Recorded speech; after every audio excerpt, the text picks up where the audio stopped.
Toleransi masih tumbuh subur di negeri ini. Lagi dan lagi ibadah umat Kristen dibubarkan. Baru-baru ini ibadah umat Kristen di Binjai, Sumatera Utara dan di Pekanbaru, Riau dibubarkan secara paksa oleh kaum intoleran.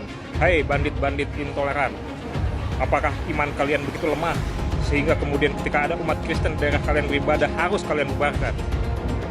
Hai para kepala daerah di Binjai, Sumatera Utara dan juga di Pekanbaru dan Riau, Menteri Agama, Menteri Dalam Negeri, mata kalian sudahkah terbuka dan membaca konstitusi bahwa sesungguhnya hak beribadah harus kalian jamin? Sampai kapan intoleransi dibiarkan tumbuh subur di negeri ini? Sampai kapan tindakan tegas kami bisa tunggu sehingga kami bisa bebas beribadah di negeri ini sesuai amanat konstitusi? Nyahlah kalian bandit-bandit intoleran dari negeri kita yang berasaskan Pancasila ini. Jadi saya punya mimpi yang tidak terlalu besar, tapi yang paling penting adalah bangun dari mimpi itu dan melaksanakannya. Jadi saya bermimpi bahwa tata negara yang bernama Indonesia ini, yang memiliki ciri kodrati keberagaman, kebinekaan, ya pluralitas dan seterusnya gitu ya. Ini membangun sebuah kemerdekaan bagi seluruh warganya supaya mereka bisa beribadah sesuai dengan keyakinannya. Di Kecamatan Sindang Jaya, Kabupaten Tangerang, sekelompok manusia intoleran menolak pembangunan gereja dengan alasan di daerah tersebut mayoritas penduduknya Islam. Di Depok, Jemaat Gereja Betel Indonesia Cinere Bellevue baru-baru ini dipersekusi oleh sekelompok manusia intoleran yang menolak keberadaan mereka dengan alasan ketiadaan izin. Saya heran dengan para oknum dari kelompok mayoritas ini.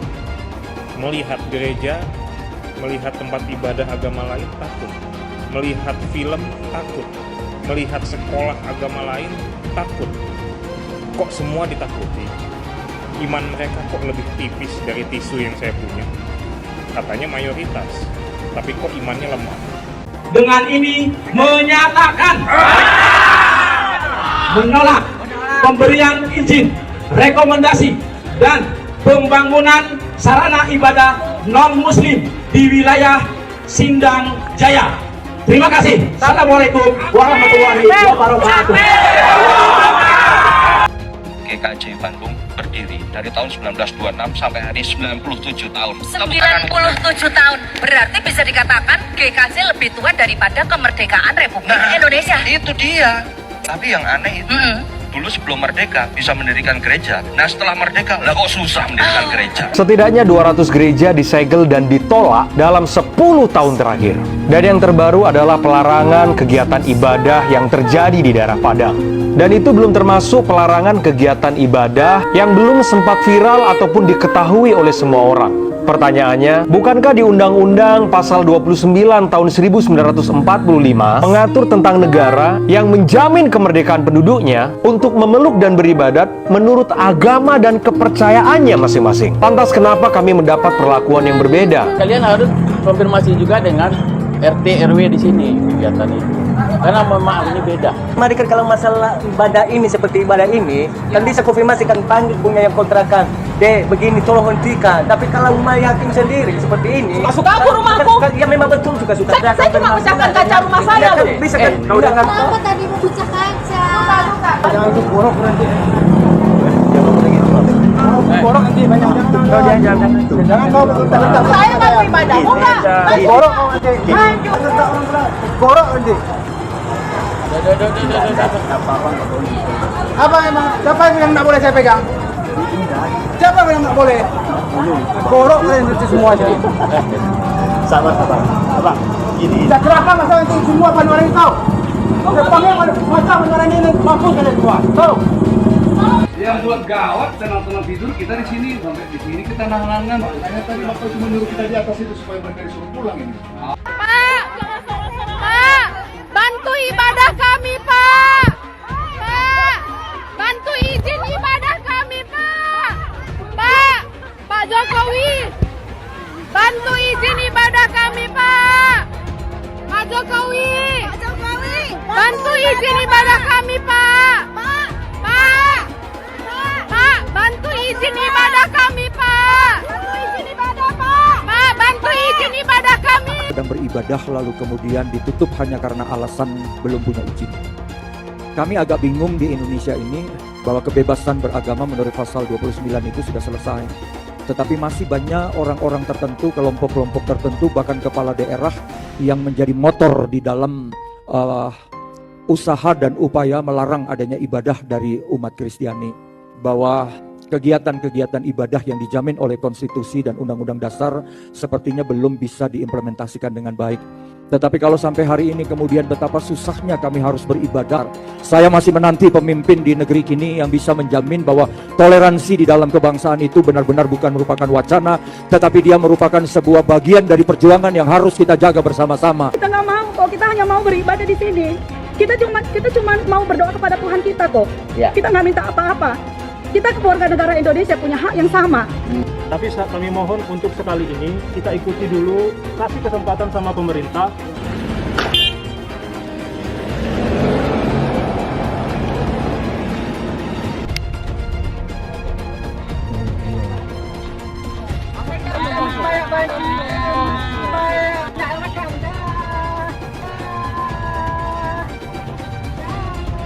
Dari dulu saya sudah mengingatkan kalau MUI bisa jadi sarang sebenarnya dari kelompok radikal. MUI dengan segala kelebihannya adalah rumah terbaik bagi kelompok radikal untuk menguasai dan mengkapitalisasi umat muslim di Indonesia. Inilah kelicikan yang membawa nama agama.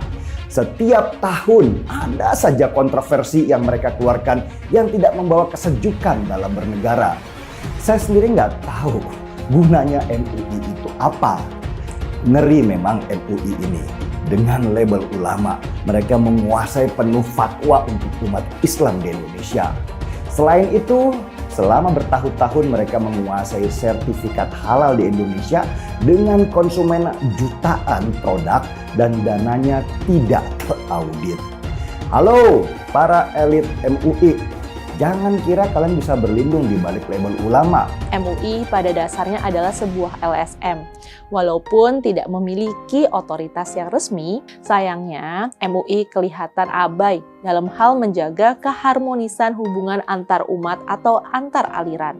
Sering terdengar berbagai bentuk penolakan dan kekerasan dilakukan terhadap hak beribadah umat Kristen. Walaupun bukan sebuah lembaga negara atau otoritas resmi, MUI ini adalah lembaga yang didengar pendapatnya oleh umat Islam. Karena itu, salah satu pihak yang seharusnya berperan untuk menghentikan aksi-aksi semacam ini adalah MUI. Tantangan terbesar yang harus dihadapi MUI saat ini adalah kelompok-kelompok yang tidak toleran atau bahkan kelompok-kelompok radikal. Saya lihat perhatiin sikap MUI ini semua, setiap ada membuat fatwa itu yang tidak menyenangkan, yang ingin buat gaduh. Sepertinya Anda nih bermusuhan sekali dengan yang namanya non-muslim. Yaitu seperti Anda memandang selain Islam itu kafir. Ini lembaga apa ini MUI ini lama-lama saya lihat? Apa sih MUI? MUI itu bukan apa-apa buat negara ini. Ada dan tidak ada MUI itu nggak menambah sebetulnya. Justru keberadaan MUI ini membuat masalah. MUI itu cuma sebatas ormas kok. Ini semua muslim loh, mayoritas ini yang menolak MUI, termasuk saya menolak MUI. Justru Anda membuat onar.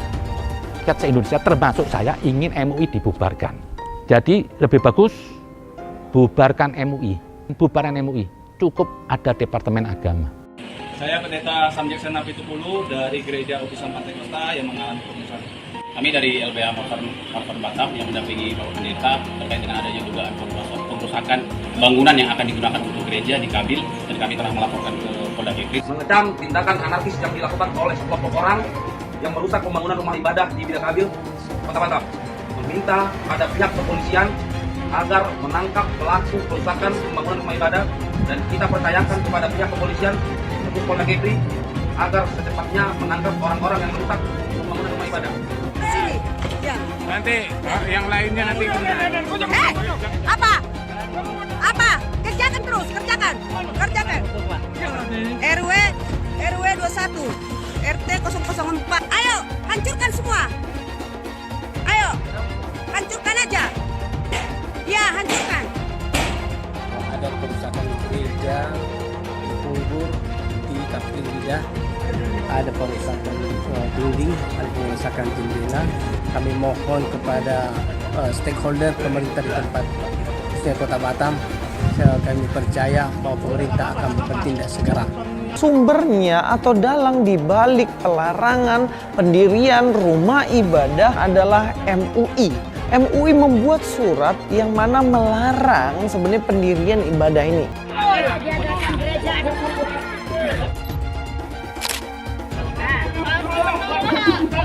Tak boleh, nggak ada orang gereja di sini.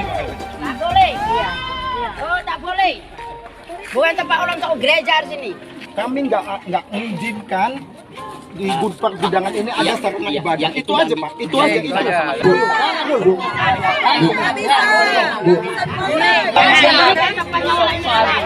Tak boleh.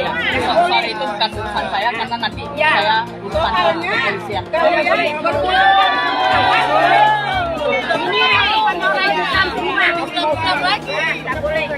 Pelarangan rumah ibadah terus berlangsung, dan ini akan terus terjadi kalau dibiarkan. Mereka percaya menolak atau menghancurkan gereja adalah langkah yang bukan hanya diridhoi, tapi bahkan juga diwajibkan oleh Allah. Karena mereka percaya dengan ayat-ayat Al-Quran yang menurut mereka memerintahkan umat Islam untuk memerangi kaum kafir. Ayat-ayat memerangi kaum kafir itu memang ada dalam Al-Quran, tapi makna kafir di sana tidak pernah berarti semua orang non-Muslim.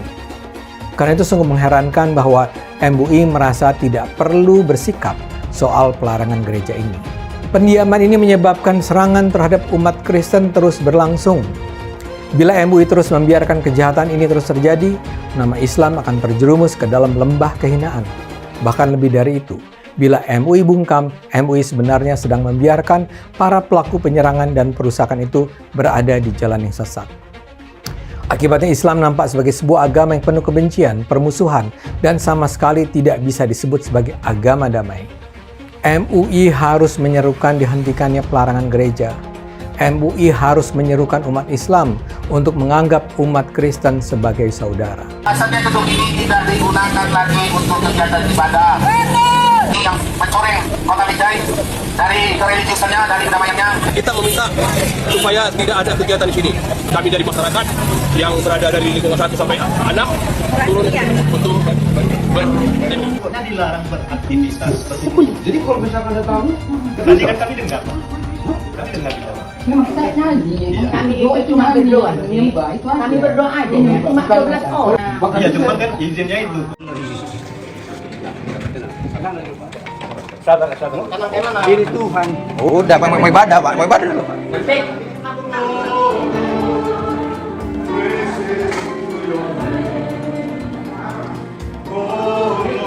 Poin penting di SKB 2 Menteri ini yang perlu kita ketahui bersama.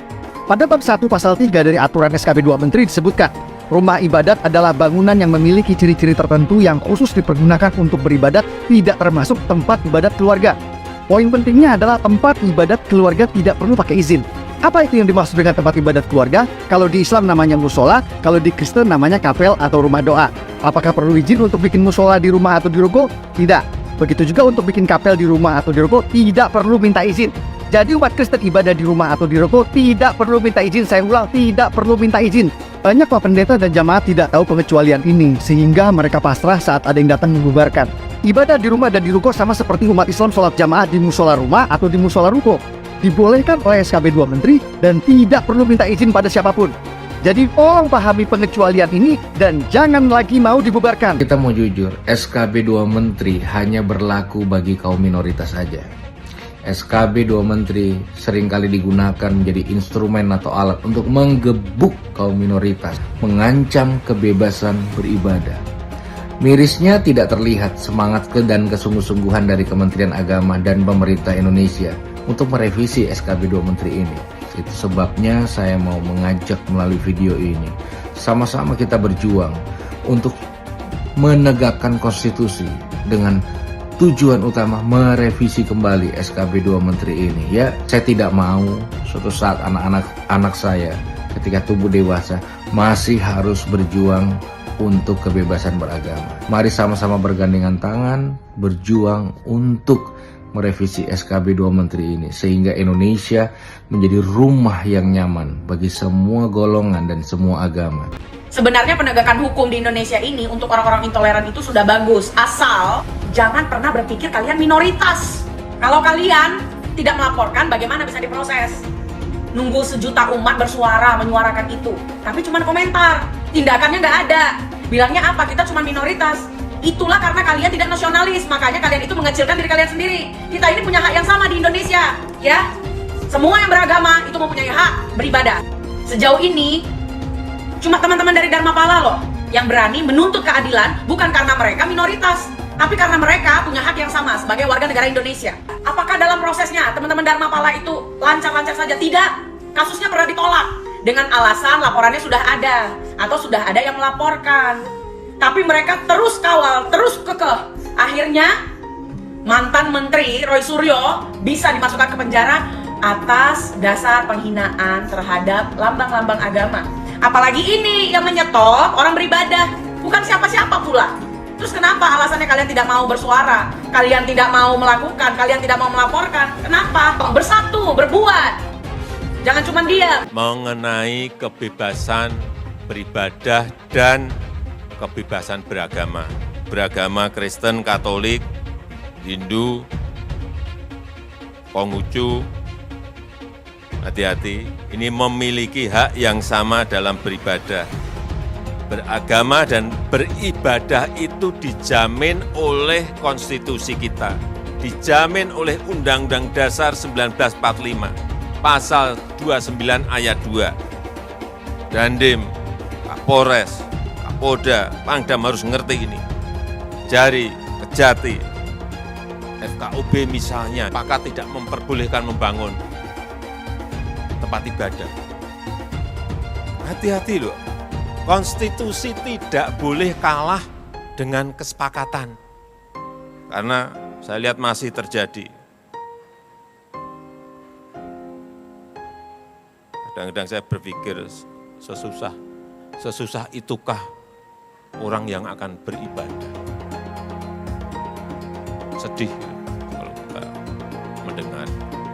Bagaimana dalam agama Islam seorang muslim karena jabatannya dia memberi izin berdirinya rumah ibadah seperti kelenteng, gereja, dia dapat dosa jariah mengalir terus sampai hari kiamat. Setiap berbunyi teng teng bisa dibelangkung malaikat, teng kelompang, teng kelompang, teng kelompang, teng kelompang. Rasakanlah tuh, rasakan. Pancasila Soekarno, ketuhanan ada di pantat. Anak Tuhan dari mana? Kalau Yesus anak Tuhan, bidangnya siapa? Besok di seluruh wilayah Indonesia kami katakan dalam. Karena di salib itu ada jin kafir. Karena di salib itu ada jin kafir. Karena di salib itu ada jin kafir. Haleluya. Kepalanya ke kiri apa ke kanan? Kepalanya ke kiri apa ke kanan? Tetap percaya salib itu lambang mulia, bukan jin. Kok ketawa? Aku nggak nyindir siapa-siapa. Alasan pembubaran selalu menggunakan alasan izin. Kenapa ada keinginan untuk menutup dan mengganggu rumah ibadah agama minoritas, terutama agama Kristen. Apakah penceramah-penceramah itu percaya bahwa dengan mengganggu atau menutup atau melarang ibadah agama Kristen atau minoritas, mereka bisa masuk surga? Apakah seperti itu ajaran mereka? Makanya saat berceramah, Abdul Somad selalu mengajarkan intoleransi dan selalu menghujat agama lain, seperti mengatakan di salib ada jin kafir. Menurut saya, pemerintah pusat harus terus berkomunikasi dengan para pemuka agama atau penceramah agama, seperti Abdul Somad yang selama ini masih merasa dan percaya bahwa kehadiran gereja adalah hal yang harus ditolak. Dan para pemuka agama itu harus sadar bahwa menolak pembangunan gereja bukan saja bertentangan dengan konstitusi, tapi juga bertentangan dengan ajaran agama itu sendiri. Sekelompok bandit intoleran kembali melakukan persekusi dan pelarangan ibadah terhadap jemaat gereja Mawar Saron di Binjai, Sumatera Utara. Menurut gue, ketika ada orang yang tidak suka dan bahkan melarang orang lain beribadah menyembah Tuhannya, berarti orang ini termasuk dalam dua kemungkinan golongan. Yang pertama, dia setan atau dia manusia yang kerasukan setan, karena hanya setan yang tidak suka dengan orang yang beribadah pada Tuhannya. Dan yang kedua, kemungkinannya dia komunis, karena rejim komunis di seluruh dunia memang melakukan pemasungan terhadap kebebasan beragama rakyatnya. Nah, terhadap para bandit intoleran di Binjai itu, gua nggak tahu mereka termasuk golongan yang mana. Toleransi masih tumbuh subur di negeri ini. Lagi dan lagi ibadah umat Kristen dibubarkan. Baru-baru ini ibadah umat Kristen di Binjai, Sumatera Utara dan di Pekanbaru, Riau dibubarkan secara paksa oleh kaum intoleran. Hai bandit-bandit intoleran, apakah iman kalian begitu lemah sehingga kemudian ketika ada umat Kristen di daerah kalian beribadah harus kalian bubarkan? Hai para kepala daerah di Binjai, Sumatera Utara dan juga di Pekanbaru dan Riau, Menteri Agama, Menteri Dalam Negeri, mata kalian sudahkah terbuka dan membaca konstitusi bahwa sesungguhnya hak beribadah harus kalian jamin? Sampai kapan intoleransi dibiarkan tumbuh subur di negeri ini? Sampai kapan tindakan tegas kami bisa tunggu sehingga kami bisa bebas beribadah di negeri ini sesuai amanat konstitusi?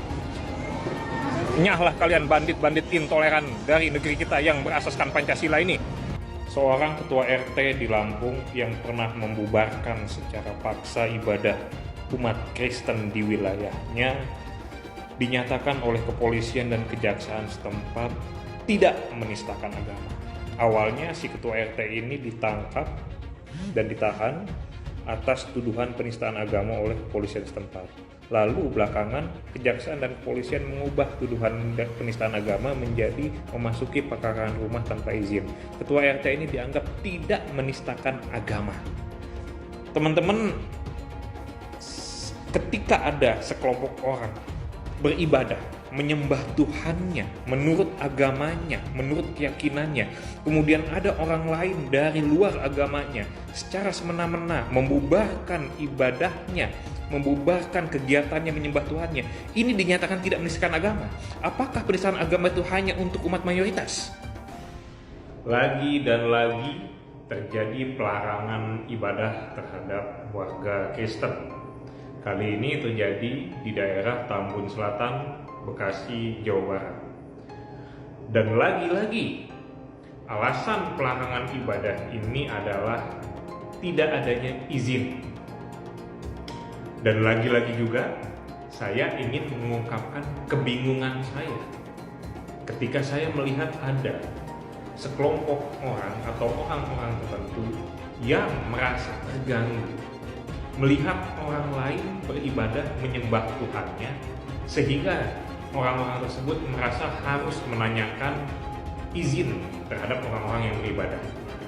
Seakan-akan orang yang beribadah itu harus memperoleh lisensi atau pengesahan dari negara untuk menyembah Tuhannya. Sempat terjadi penyegelan terhadap bangunan yang dikelola oleh Gereja Kristen Jawa atau GKJ Nusukan di daerah Banjarsari, Solo. Para penyegel bangunan itu menuduh bahwa bangunan itu sudah difungsikan sebagai rumah ibadah atau gereja. Padahal dari informasi yang berhasil saya himpun dari lapangan terungkap bahwa bangunan itu sejatinya digunakan sebagai tempat kegiatan-kegiatan seperti sekolah minggu anak-anak, pendalaman Alkitab, serta rapat dari pihak GKJ Nusukan. Nah, apakah bangunan yang digunakan untuk kegiatan-kegiatan semacam itu layak disebut sebagai gereja? Setahu saya, gereja itu adalah tempat menyelenggarakan ibadah kebaktian atau misa ekaristi setiap hari minggunya. Sehingga bisa disimpulkan, bangunan yang disegel di Solo itu bukan gereja. Demikianlah para penyegel itu otaknya sudah terpenuhi oleh intoleransi. Teman-teman, jemaat Gereja Elim Kristen Indonesia di Medan sudah puluhan kali melaksanakan ibadah di depan kantor wali kota Medan. Mereka sampai sekarang masih kesulitan untuk mendapatkan izin bagi tempat ibadah mereka karena penolakan kaum intoleran di kota Medan. Pak Wali Kota Medan, Pak Bobi Nasution, saya yakin Anda pasti tahu hal ini. Anda punya telinga, Anda punya mata, dan pasti Anda bisa baca konstitusi yang mengamanatkan bahwa negara wajib menjamin hak warga negara untuk beribadah sesuai dengan agama dan keyakinannya.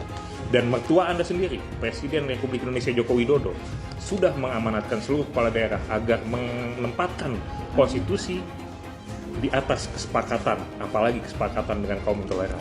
Maka Anda harus bertindak nyata agar jemaat Gereja Elim Kristen Indonesia bisa segera mendapatkan izin bagi tempat ibadah mereka. Segeralah bertindak nyata, Pak Wali Kota. Seorang politikus dari Partai Nasdem mengecam regulasi yang dianggap akan membatasi kebebasan beribadah umat muslim di Italia.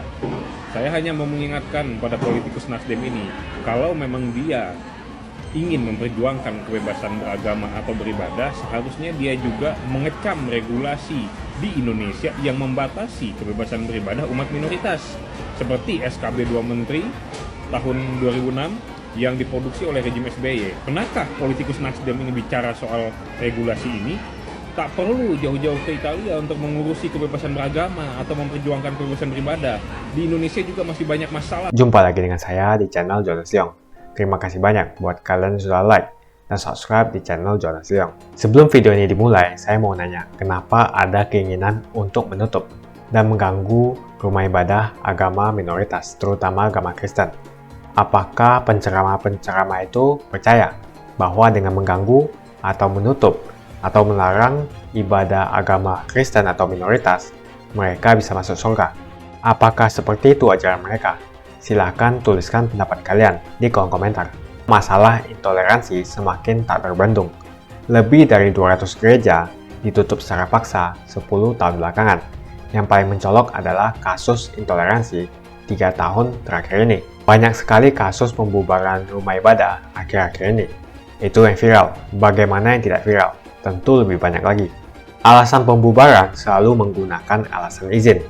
Dan selalu FKUB tidak memberikan izin. Jika tidak perlu lagi rekomendasi daripada FKUB, maka ini akan membantu umat minoritas. Sebetulnya tidak usah memakai alasan izin karena puluhan ribu musola di Jawa Barat dibangun tanpa menggunakan izin. Itu di Jawa Barat saja, gimana di seluruh Indonesia? Mungkin ada ratusan ribu hingga jutaan masjid di Indonesia yang tidak mempunyai izin. Jadi jelas kalau kita membandingkan masalah izin, terjadi ketidakadilan. Seperti yang kita ketahui, banyak sekali musola tidak mempunyai izin. Umat mayoritas bisa membangun rumah ibadah tanpa menggunakan izin.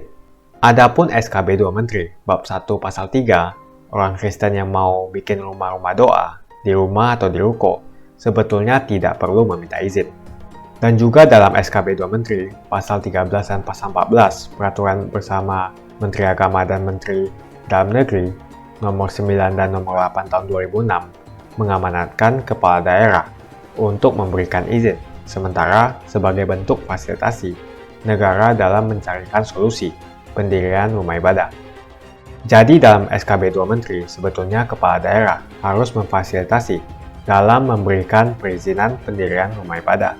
Akan tetapi dua pasal ini dianggap tidak ada oleh ormas-ormas preman berjubah agama itu. Yang dipermasalahkan oleh ormas preman berjubah agama itu selalu rekomendasi FKUB yang ada di SKB 2 Menteri. Semoga rekomendasi FKUB yang ada di SKB 2 Menteri bisa dihilangkan. Menurut saya, selama SKB 2 Menteri tentang rekomendasi FKUB tidak direvisi, maka masalah-masalah penolakan rumah ibadah agama lain di tempat-tempat lain di seluruh Indonesia akan terus terjadi. Konstitusi jelas memberikan jaminan perlindungan negara kepada orang untuk beragama dan melaksanakan ibadah sesuai dengan kepercayaan dan agamanya.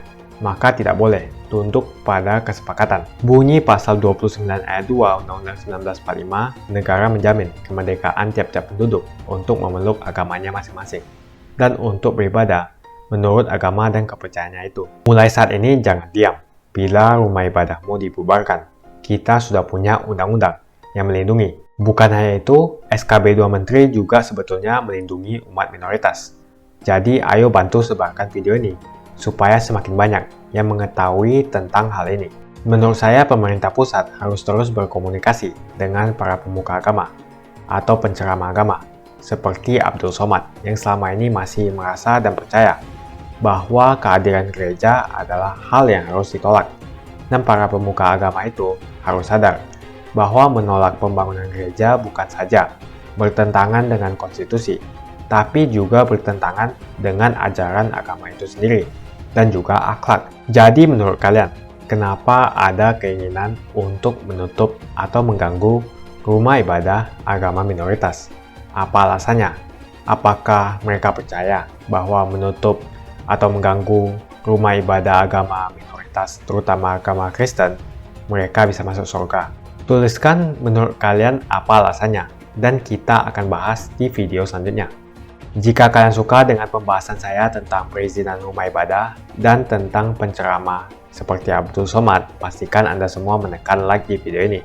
Dan bagikan video ini ke teman dan family Anda supaya mereka semua mengetahui informasi ini. Tekan tombol subscribe dan bunyikan lonceng notifikasi supaya kamu tidak ketinggalan info dari channel Jonas Leong.